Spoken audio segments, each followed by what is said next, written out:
If you worked at Facebook, would you not have looked at the Trump ads that were micro-targeted and that people complained about? That's a good point. Of course you would. Yeah. And if you're the top 2 people or 3 people at Facebook who are career Democrats who voted for Obama and had many meetings with Obama and supported Hillary, you would certainly have looked at them. So it's impossible to think they didn't know.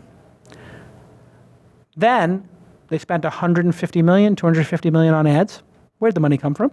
Who did? The Republican Party. Uh-huh. Where'd the money come from? Nobody knows. Super PACs. Okay, where'd the super PACs get their money?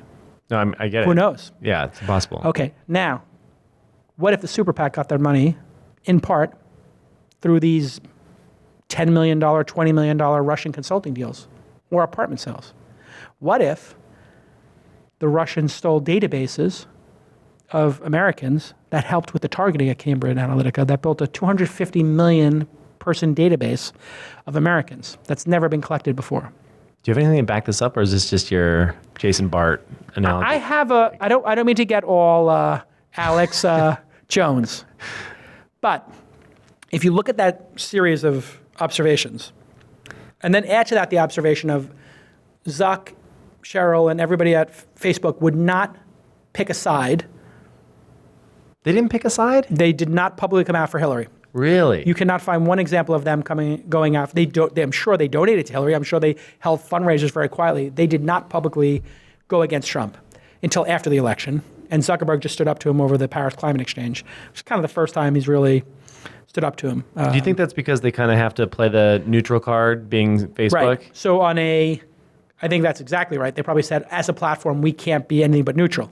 But then Peter Thiel on the board was more than happy to give $3 million the week after the Trump Access Hollywood tape where he said he would grab people in a certain way or women in a certain way. So he had no shame about putting $3 million in. So we know that the money got spent. We know they did it through ads that were dishonest ads. We know it was to suppress a certain vote. Now what we don't know is, what did Zuckerberg know? What did Facebook know about that money and the targeting? And that they let those ads through that were fake. Facebook will not release those ads. They have those ads. I wonder if the Congress or whatever, the Senate or whoever is doing these Senate hearings, or the FBI or the Justice Department, I wonder if they have subpoenaed the ads or the data. And there's been a bunch of raids. I don't know if you've seen these raids that occurred at some GOP locations where they went in and the FBI took a bunch of data. Mm-hmm. This is my thesis, is that they're trying to put a connection between the targeting, the micro-targeting of the election.